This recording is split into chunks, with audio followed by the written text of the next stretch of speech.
Hello, everyone, and welcome to tonight's video presentation on the Guide to Retirement. Thank you all for joining us.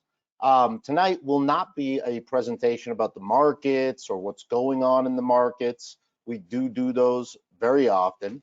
Tonight is very much more general information, a guide to retirement, preparing for retirement, things that you need to be considering looking at. And I'm going to give you some ideas as we go through tonight, some ideas of things to think about. What I'll start with is our disclosures. Our disclosures are to make our attorneys happy. Triumph Capital Management is a registered investment advisor. Our home office is located here in Denver, Colorado. We have offices up and down the Front Range, as well as in California and a few other states. And we're registered with the SEC. Tonight, because I really love talking about the markets, I may make some forward projections. If I do, again, those are just forward projections. Obviously, nobody can predict the future, and there's no guarantees. A little bit about myself. I have the distinct pleasure of serving as the CEO of Triumph Capital Management. I've been in the business for approximately 22 years. Triumph Capital Management works as a fiduciary. We're a fee-only type of advisor. We do holistic planning, and I think you'll see some of that. Let me start with unpacking the agenda. So the first thing we'll talk about is the retirement landscape. I have a thing that I like to refer to as the retirement equation. We'll talk about life expectancy. We'll talk about lifestyle in retirement. We'll talk a little bit about Social Security, how you go to take it, other considerations with Social Security. We'll talk about your savings. And obviously, one of the biggest things is how long will that savings last when you enter retirement? I'll give you all a little bit of an update of the Secure Act 2.0. It was passed December of 2022, and it's taking places in stages. We'll talk about some tax diversification. We'll talk about spending in retirement and inflation. We'll talk about healthcare costs, both those in Medicare and Medicaid. We'll talk about the different coverages and how they affect your money. We'll talk about working while collecting Social Security, and we'll talk again about some of the investing and retirement planning and tax implications and so on and so forth. So let's dive right into it. I think tonight's presentation will be quicker than most. I think tonight we'll get through everything in about 45 minutes. So the first thing is the retirement equation. Some of you in tonight's meeting may have seen this. Here's you. And let's pretend this is you. You're age 25, and what you may not know is you have a retirement plan, whether you like it or not. Every single tax-paying American has a retirement plan. And the reason why I see you here, and I have this little line, is on this side of your retirement equation, again, you have a retirement plan, whether that is Social Security or a pension plan. So the first thing that I want to unpack is how does Social Security and or a pension plan work? I'm going to give you a very basic case study. Let's take an employee. They're earning $100,000 per year. Let's just say their effective tax rate is 30%, so 30 grand disappeared to taxes. Therefore, they were left with net income of $70,000 per year. This is them at age 25. First question is, where did the $30,000 go? Well, most of you on tonight's call know that that $30,000 disappeared to the government. And what does the government spend it on? The list goes on. But what I can tell you is that 6.2% or $6,200 went into the Social Security system. Now, I know there's really not any money in the Social Security system. It's filled with IOUs. But hypothetically speaking, that money went into the Social Security system. If you're somebody on the call this evening and you have a pension plan, depending upon the pension plan that you participate inside of, something very similar, the percentages may be different, okay? When you go to work for an employer, your employer matches that Social Security. In other words, with this employee earning $100,000 per year, they got taxed 30%, 30 grand went to taxes, 6,200 of their 30 went to Social Security. The company that they work for has to also put in $6,200. For those of you who are on the call this evening, and maybe you work for yourself, you hear that you pay double Social Security. Well, that's because you are the employee and you are the employer. But anyways, the employee therefore had $12,400 go into the Social Security system for themselves, okay? As a quick side note, once you earn over $160,200 in 2023, you get a 6.2% raise. What? Once you earn over 160 grand, you no longer pay Social Security tax. It stops at $160,200, okay? By the way, your employer, it doesn't stop for them. So if you make $1 million, your employer pays 6.2 against your $1 million that you earn at your company, whereas you, every dollar you earn over 160,200, you stop paying Social Security taxes. So as I said before, this person went to work at age 25. Let's just pretend they're making 100 grand a year. They got that retirement plan, and poof, 40 years goes by, and bang, they're age 65. They want to go retire. Now you remember everything that I said inside of our case study. Let's take a look at something here. Remember, they were earning 100 grand per year.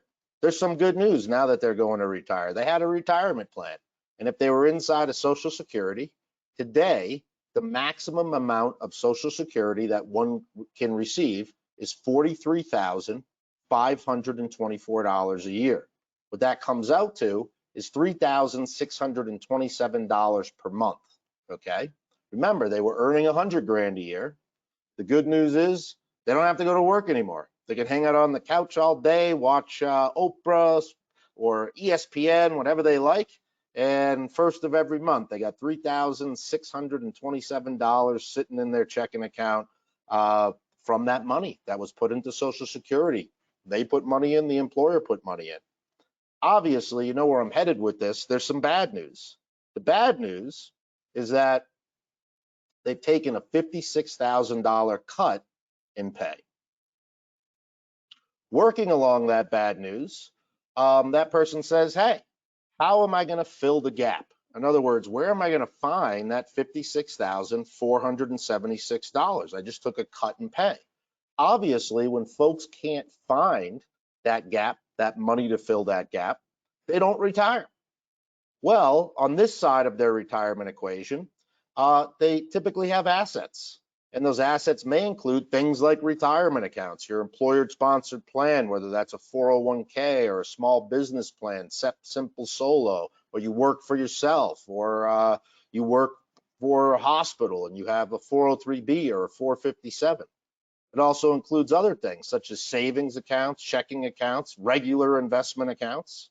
Maybe it includes equity inside of real estate. You plan on downsizing, or you've owned vacation homes, or you own rentals, whatever the case may be, and really anything else. But there's a big question. And the big question is, hey, now that I'm going to retire, if I go to stick a spigot into that bucket of assets, will that money last until the day I die? And then there's all these considerations with this bucket of money, right? What will my future expenses be? What are my goals? What about healthcare? What if I get sick? What about if I get disabled? We'll talk about some of those things. I'm gonna move some things around. So the retirement equation, bringing it kind of together. Planning for retirement can be overwhelming, and individuals navigate various factors over which they have various levels of control. If you think about it, Washington passes a new tax code, or they pass something to do like they did in December of 2022 with the Secure 2.0 Act. You have very little control over that if you really think about it. Another thing you have very little control over is market returns. Sure, you can go to take educated guesses about where to invest money, how to invest money, but nobody can predict the future. You have some control over your longevity. You know, if you take care of yourself, eat right, work out, etc. I mean, health is still the most unpredictable thing in the world, but you know, you have some control over longevity. You have some control over if you continue to work. What do you mean, Derek? I only have some control over if I continue to work. I have total control over that. Maybe you get disabled. Maybe you become, quite frankly, too old to work. I mean, there might be some disability in there. You do have total control over the actions that you take. You know, I said you don't have total control over market returns, but you do have total control over the planning that you do around that, where you locate those assets, how you treat those assets. You do have total control over your savings and your spending, okay? Let's unpack some of these things. I think this will be eye-opening for a few of you. The first thing is life expectancy. Well, remember, what are we trying to do here? We're trying to make these assets last. Well, check this out. If you're 65 today, what is the probability of you making it until age 85?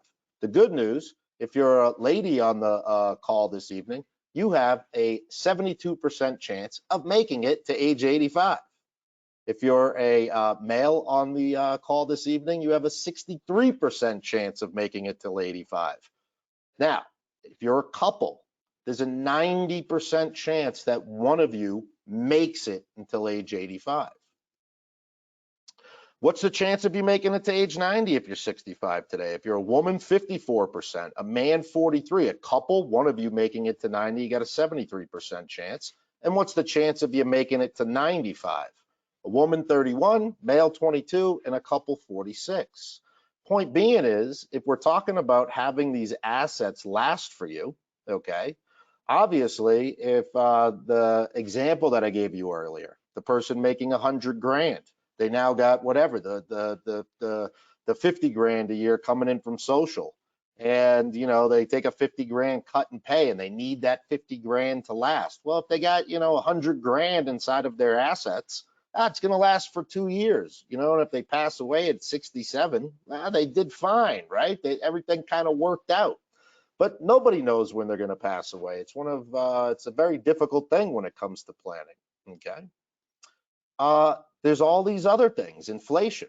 So as you can see here, from June of 2021 to June of 2022, the cost of eggs up 33%, the cost of butter up 22%, the cost of milk up 16%. Now, if you think about it, when you're living on a fixed income, or even when you're doing your planning, you're no longer working. You got that bucket of assets. How long will it last? What are things that can certainly affect that is the inflation rate.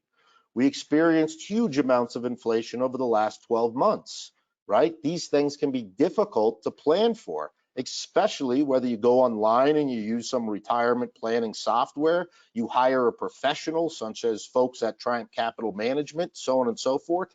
Models take into consideration what the long-term inflation rate was, not necessarily what the current inflation rate is. Now, look, here at Triumph Capital, we do have interactive planning that takes that all into consideration, but there's all these flaws in looking at planning.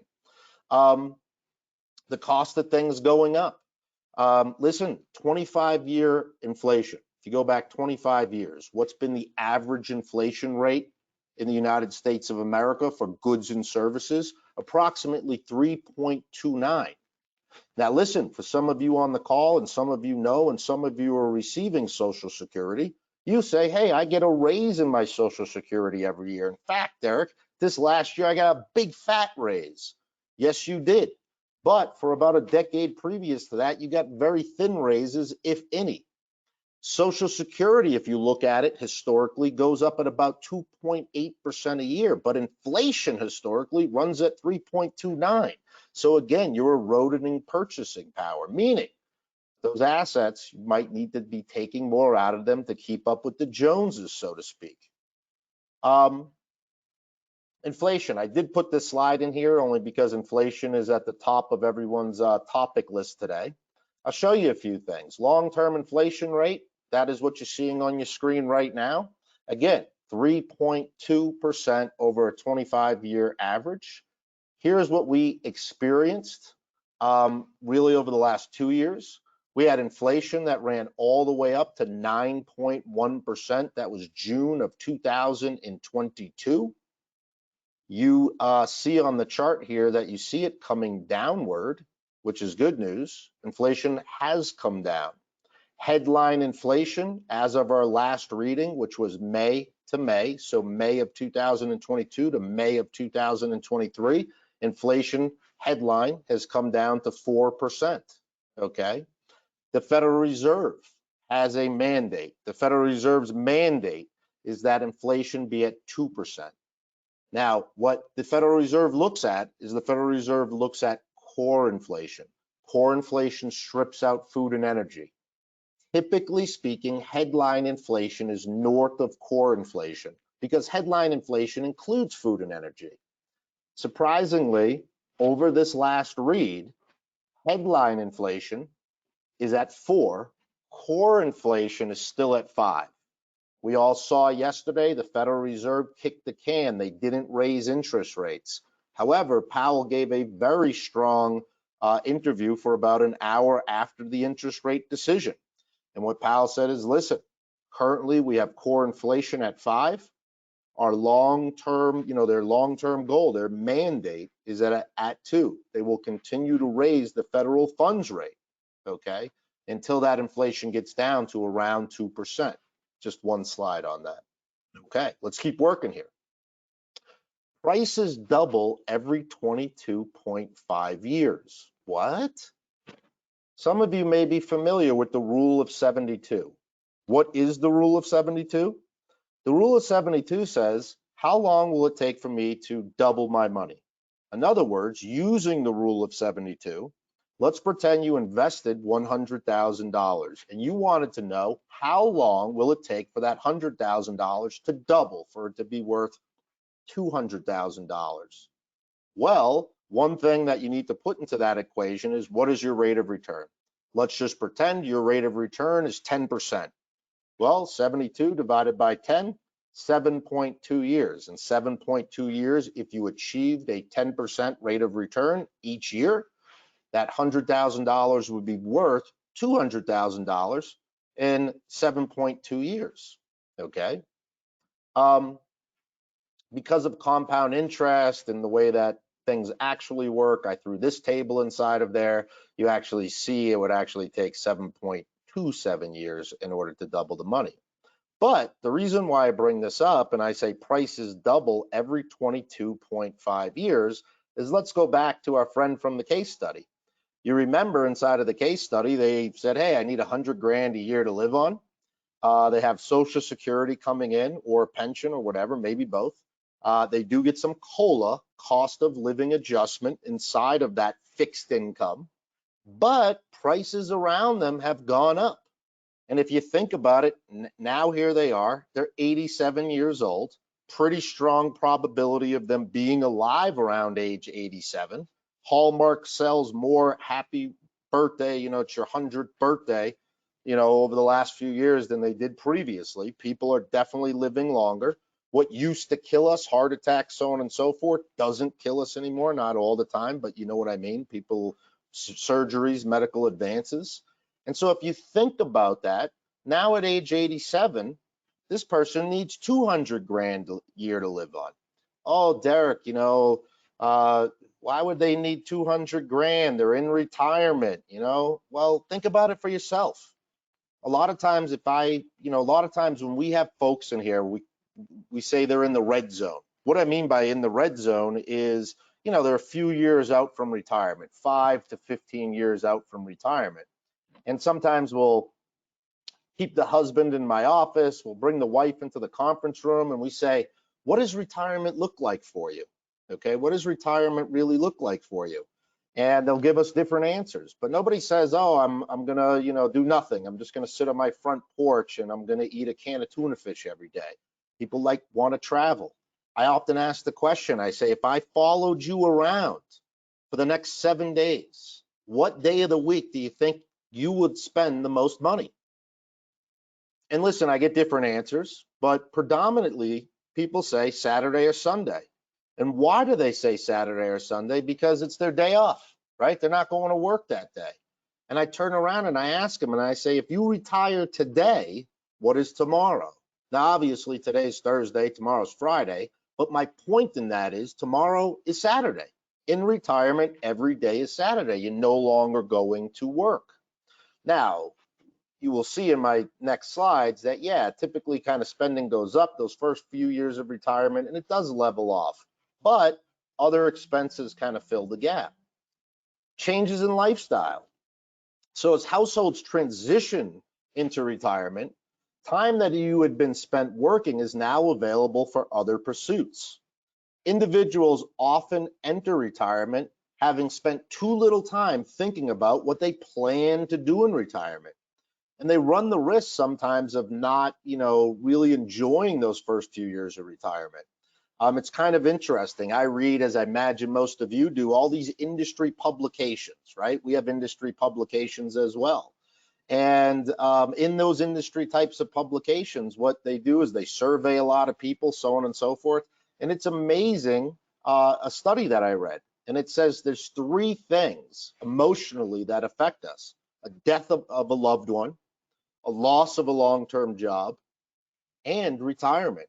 Retirement's an enormous kind of step for folks, right? They're so used, you've been working and doing this and charging along for 40 years. Maybe you ran a business, you were a high-end executive at a company, whatever the case may be, whatever you do, you were passionate about it. And all of a sudden, there's this thing called retirement.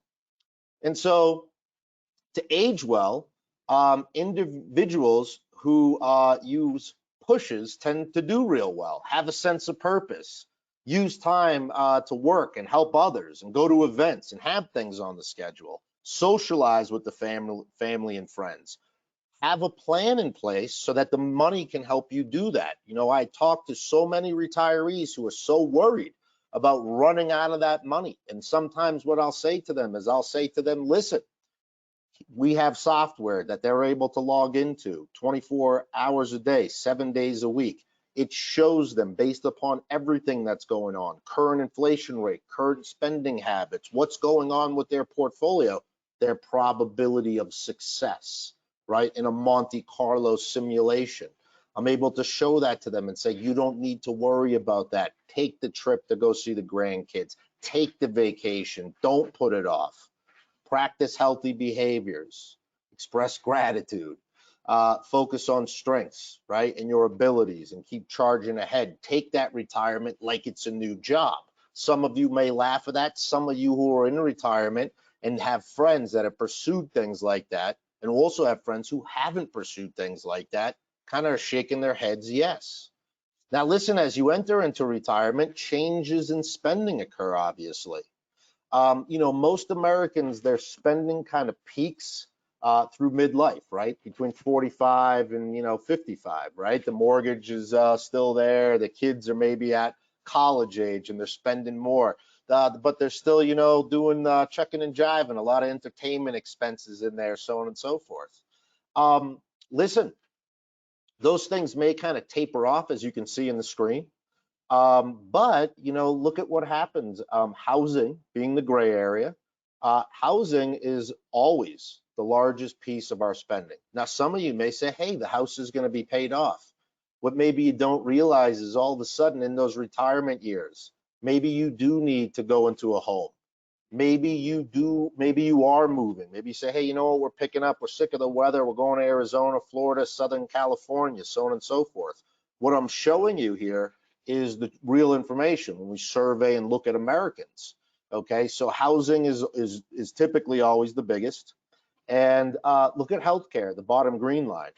When we're working and we're in those middle ages, that 45 to 55, our healthcare expenditure is actually smaller than when we're older. Why? And again, this is surveying Americans and looking at census reports and so on and so forth. Money spent on prescription drugs, money spent on doctor visits, so on and so forth. So yes, things may level out, but the spending is still there. Okay. There's this other thing, I mentioned it earlier, but I said, during periods of higher inflation, it's important to consider long-term inflation used in, retirement planning forecast. 22 years ago, when we would do retirement planning, I would come out to see a family, or they'd come in here, we'd gather a whole bunch of information from them. We'd put together a financial plan complete with recommendations and all that. But quite frankly, that retirement plan was probably good for a year, maybe 2 years. Everything changes. Spending habits change. People move. People change jobs. Folks that have a whole bunch of options or whatever the case may be inside of their bucket of money, the price of the security changes. Today, we do planning much, much differently. All of that information comes in, as I mentioned earlier, in real time, and we're able to gauge it. And so if you go, we put together a retirement plan, the retirement plan needs to be interactive, okay? And that retirement plan often, I will say this to you. Earlier, I gave you an example, somebody who makes 100 grand, and I said, hey, listen, now they got socials coming in, whatever the number was, we'll call it 50,000. So they got this $50,000 cut and pay. And I kind of made a quick assumption, and I said, hey, listen, they need 100 grand a year to live on. Well, often inside of a retirement plan, we'll ask a family, hey, what do you spend every single month? The family has a very easy time giving us their fixed expenses. Derek, here's my mortgage. Derek, here's my, my car payment. Derek, here's this payment, all the fixed stuff, okay? And then I say, well, what do you spend variable? Clothing, entertainment, all these different things. And they say, whatever, another 2 grand. And they say, listen, every month we spend 7,000. I have, in 22 years of doing this, I've had one person actually give me their correct spending. I've had 99.9% of people, when they link into our retirement planning, go, oh my goodness, I can't believe we're spending that amount a month. Our retirement planning builds that all in, the way that it picks up inflation, the way that it picks up transportation, gifts to charity, so on and so forth. What you're spending in all these different categories is it's all together in one place, and it starts to put it into budgets for you. It helps the planning.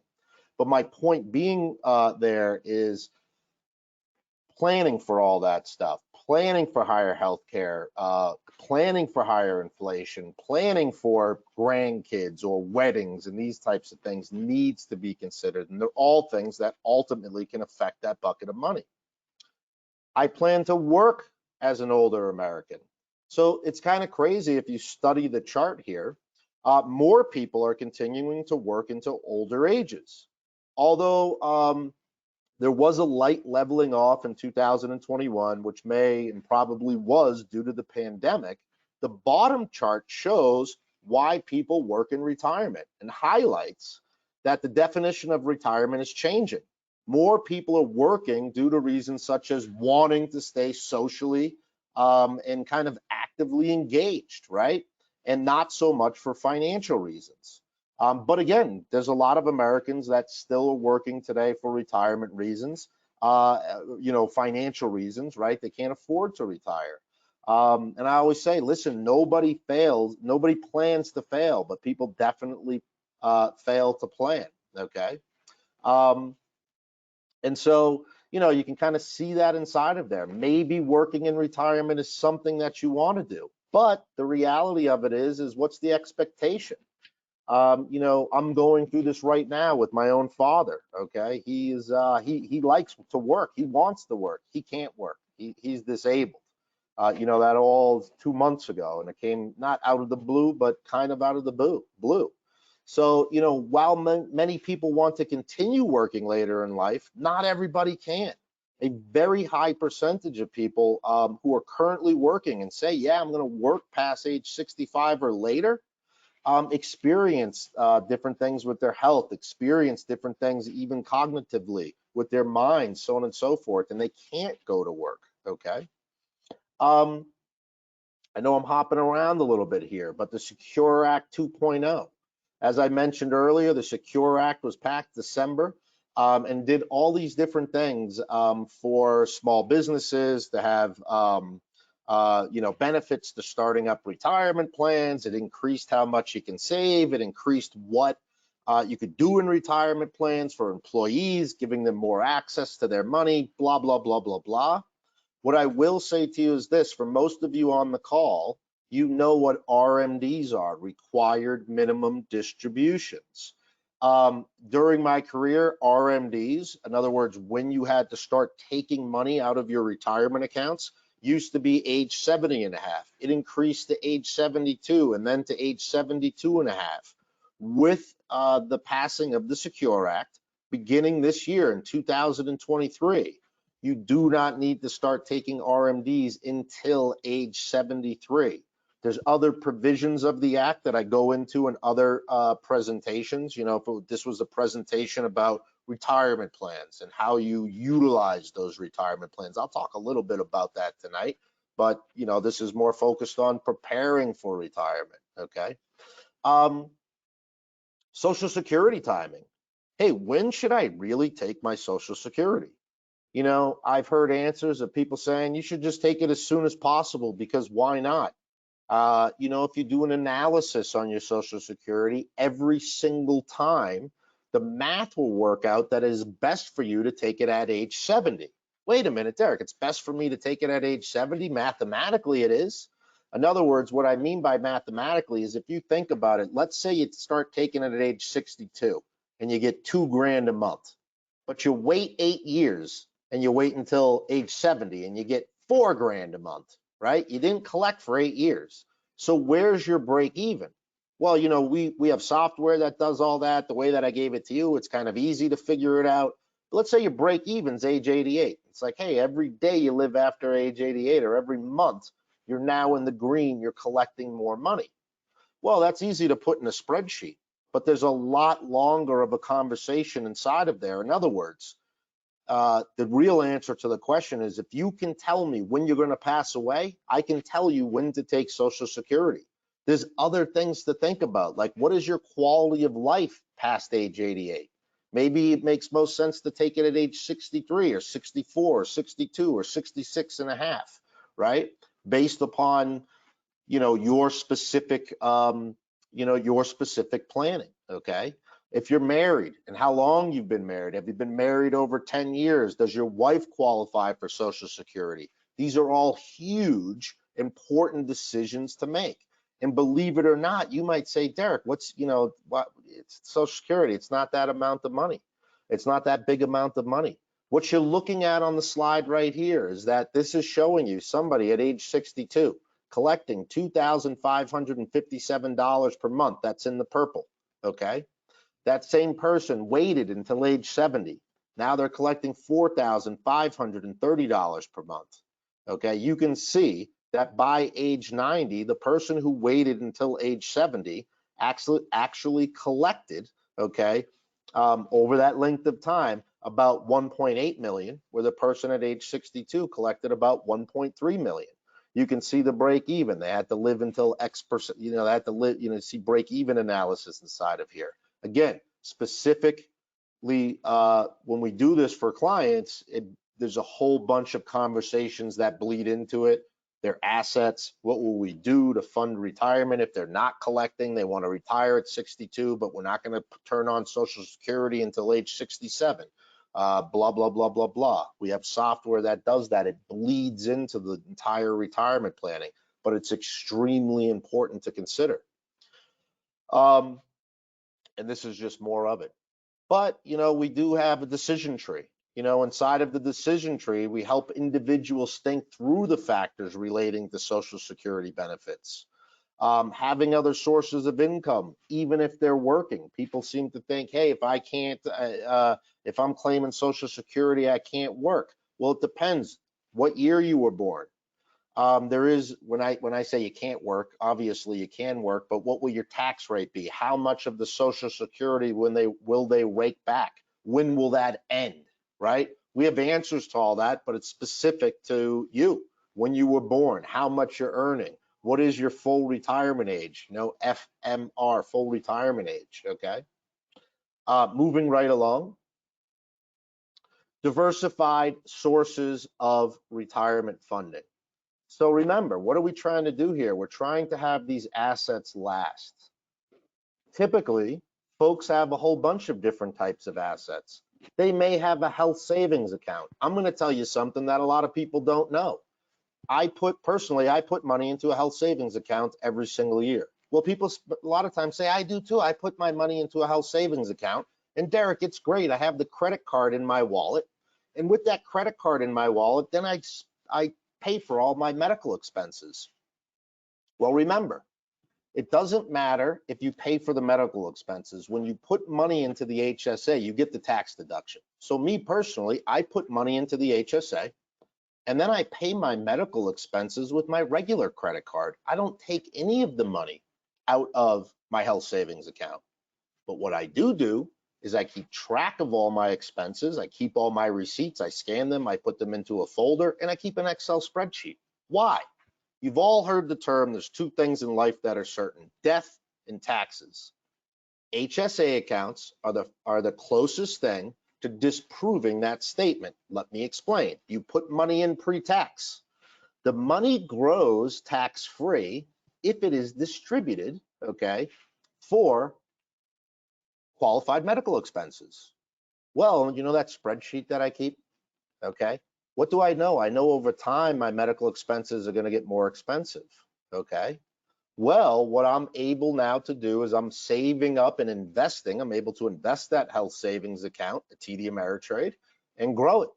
And part of the new retirement planning and the 2.0 Act and all that, there's ways you can move that into a Roth IRA.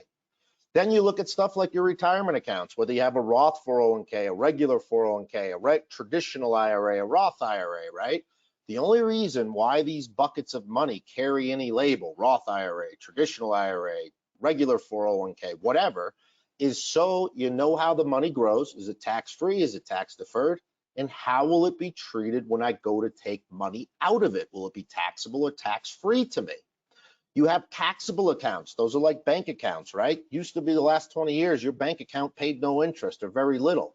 Today, bank accounts paying 3.5%, 5%, right? And so you're getting 1099s on those. You got, 100 grand sitting inside your bank account and it's earning 5%. You're going to earn 5 grand in interest on it this year, depending upon the rate that you're getting, right? You have a regular investment account, so accounts outside of retirement accounts. Those accounts have all these different levels of taxation. If you're receiving qualified dividends, you might not have to pay any taxes on them, or they might be subject to a flat 15 or a flat 20% in dividend qualified tax, right? You might have a portfolio paying big dividends. You might have municipal bonds or regular bonds. Those are taxed very differently. I bring all this up. It bleeds into all these other pieces of the puzzle, okay? In addition to that, there's all this kind of cool stuff you can do. For instance, I'll give you a for instance. Client earned pretty decent income, retired February of this year. For the first 2 months of the year, she didn't earn very much income, right? Because she only worked for 2 months. Well, what we were able to do in her planning is for that year, we were able to inject about 7 grand into her traditional IRA. I know you go, hey, big deal, but check this out, right? Her employer-sponsored plan at work, right? She was only there for 2 months, so we injected 7 grand into her traditional IRA. She didn't have any other earnings. So because her earnings were so low, she got a taxpayer's credit for that. So not only did she get the tax deduction against the little bit of earnings that she had, but she also got the low income credit on her tax return worth 3 grand. Another thing, a lot of times with retirees, they'll earn some income from consulting or whatever the case may be. If you look at the way that the tax brackets work, it might be, and I'm not giving you the exact tax brackets, but we have our software does this. Hey, listen, from your consulting business that you're in, we went in there and we put a solo 401k plan into your own practice. You made 30 grand. We were able to shelter basically 100% of that into your own solo 401k, bringing your income down to zero, right? They were only working because they wanted to. Because we brought their income down to zero, we were able to take out of a traditional IRA or take out of a 401k, $25,000 and convert it into a Roth IRA without any taxes, right? That person might have a big, healthy bank account, right? That money inside the bank account, yeah, if it's growing with interest, it's getting taxed, but you're not taxed on money coming out of it. So perhaps you're using that to live on and converting your traditional IRA to a Roth IRA that never needs to be taxed. Different strokes for different folks, but all of this stuff comes up in planning. Next slide, I'm going to skip. It just kind of talks about, it's kind of a flow chart of different types of accounts, right? You do notice there is one with a triple plus, health savings accounts. Why? And that is because it gets very close to disproving two things in life are certain: death and taxes. I already went through the whole Roth example. I already went through the whole HSA example. Again, none of these topics aren't to really necessarily jump into them today, but they're to say to you, hey, these are things you should be considering, okay? Listen, based on tons of different market studies and answering the question of how long will my money last, you will know, or you will see there's all these things called sequence of returns. Well, how's the money going to perform, right? What is the rate of return? And if you think about it, there's all these studies that are done out there that say, hey, listen, if you drain 4% of this bucket every year, your chance of success is very high. In other words, you won't run out of money before you die. Now, what I will say to you is that even though that study's out there and a lot of folks show it to you, it's just not completely right, okay? Why isn't it completely right? Because what it does is it basically keeps your assets intact and it puts enough growth inside of it so that you head inflation. Derek, what's wrong with that? Why wouldn't I want to head inflation and only take out 4? Well, I talk to a lot of people that say, hey, listen, you know what? I saved all this money. I want to enjoy it in retirement. And listen, in the first 10 or 15 years of retirement, their withdrawal rates may be 15% or 10% or whatever. And then they plan to take that withdrawal rate down. Why? Because they plan on traveling and doing a bunch of stuff the first 10 to 15 years worth of retirement. Well, I have other clients that say, hey, listen, we, you know, in a perfect world, I would pass away with 50 cents, a quarter for each eye, right? I don't want to leave anything to future generations. Where then I have other clients that say, hey, Derek, listen, one of my goals is to leave maximum inheritance to future generations. Well, there's all different ways to handle it. I'm convinced of this after 20 plus years of doing this, that we get that withdrawal rate closer to 6. The other part about it that people don't realize is, what about the equity in their home, right? Most of you today on the call have houses that are worth north of $1 million. What if your mortgage is paid off? Won't the heirs inherit that? Doesn't that give more wiggle room to tap into liquid assets? All of those things need to be considered, and all of these things are not considered, I feel like, in normal retirement planning, or at least weren't. Medicare coverage. So listen, this chart shows the 3 steps for Medicare coverage, starting with signing up for parts A and B on Medicare.gov. Step 2 is choosing a plan, original Medicare or Medicare Advantage. The chart shows what is available for each option, right? There are pros and cons that should be carefully reviewed and what you're selecting inside of here. You want to be sure to sign up once you qualify to avoid penalties, taxes, and even long-term penalties. We can help you with this. We do tons of consulting inside of here. People always ask us too, hey, I'm 65 and I'm still working. Should I sign up for Medicare? And you know, the answer to that is perhaps. It kind of depends upon your employer-sponsored plan. We've had people that haven't consulted with us sign up for Medicare, still contributing to their HSA. That's a huge no-no. So there's all these different considerations. If you're turning of full retirement age, planning on this 1 year prior to full retirement age, which is age 65, it takes some time. Why? Because, you know, we have to familiarize ourselves with your employer sponsor plan and then give you recommendations. By the way, you would expect that healthcare cost rise. This is right from the government's website. I'm going to kind of skip this chart for a second because I want to show you this. What a lot of times people are surprised to find out is they go, hey, listen, I got my original Medicare and Medicare Advantage Part B and D, but my sister and her husband do too, but they're paying $500 a month for theirs, where we're only paying $78, or vice versa. but you get the exact same coverage. Why? Because starting in 2001, what they said, and this is per person for parts B and D, is they said, hey, listen, if you're filing jointly, okay, and your income is below $246,000, it's only 78 bucks per person. If your income's above 306, it's 196 per person, as you can see. Now, what you may think is, geez, these people are retired. They don't have earned income. No, no, no. This is all of your income. So you remember I said you got 100 grand in the bank account and it makes you 5 grand in interest? Throw it in there. You know the money you receive from Social Security? People seem to believe that that's tax-free. It's not. It's taxable. Throw it in there. By the way, even the money that you receive in interest from municipal bonds, okay? It's tax-free maybe at the state level, depending upon the municipal bonds that you own. It's tax-free maybe at the federal level, depending upon the municipal bonds that you own. It is not tax-free when looking at your income band for determining your Medicare costs, okay?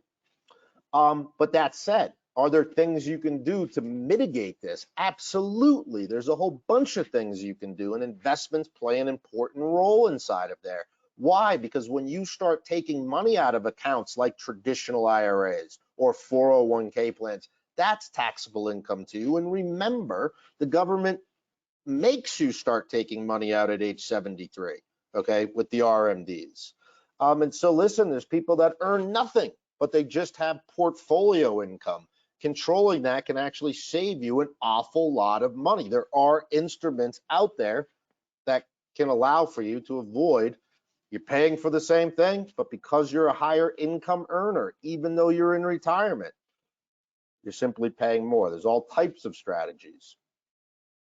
Disability incidences increase with age. Of course they do, right? The percentage of age 65 population who need assistance with 2 or more activities of daily living or have severe cognitive impairment.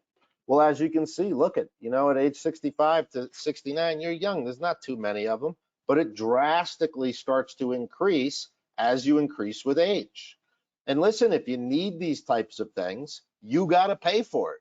Okay, you got to pay for it. What I mean, you got to pay for it is the government, when you have Medicare, that's medical insurance. They pay to fix you, right? You fall, break your hip, they pay to fix you. But now you're back in your house. You can't drive a car anymore because of the hip. You can't go up and down the stairs anymore because of the hip. You need somebody to come into the house. Or maybe you need around the clock coverage. Government doesn't pay for that until you become impoverished. What it means to become impoverished is you only have 12 grand to your name, plus the equity in your house if you own a home, but the equity in your house can't exceed the average equity inside of the district that you live in, the zip code that you live in. Are there things you can do about this? Absolutely. Everybody knows about long-term care planning. Everybody knows about long-term care insurance. Some people like it, some people hate it. Are there other things you can do to help plan for it? Can you gift money into irrevocable trusts, so on and so forth? Can you start to gift money to family members? Absolutely you can. There is a 5-year look back. Can you have reserve assets where you go, listen, I don't like the idea of the insurance. Sorry, the sun's beating on me, bad time of day. If I do these during the winter, you see me perfectly. By the way, we're pretty much to the end here. I'm going to start to conclude. But with that long-term, or you can buy long-term care insurance. What's right for you? Who knows? You might, plan for, the family to pay for it or whatever the case may be. Maybe you got a rich son or a rich daughter-in-law, whatever the case may be. But these are discussions. These are things to think about. These can take people's money, their bucket of money, a few million bucks, and literally make it disappear overnight. So we bring, like we do everything else, we bring clients through kind of a checklist of all of these different things. Listen, I covered a ton tonight. I covered inflation, I covered retirement, I covered a gazillion different topics of things you need to be thinking about. Let me just say this. Here's how we help people. We do what's called discovery, which is our first step. We analyze your needs. Inside of discovery, we collect all the data about you. We start to put that into our planning system, okay? You're involved in that process. In fact, you have to be. Our planning software today is the best on the planet.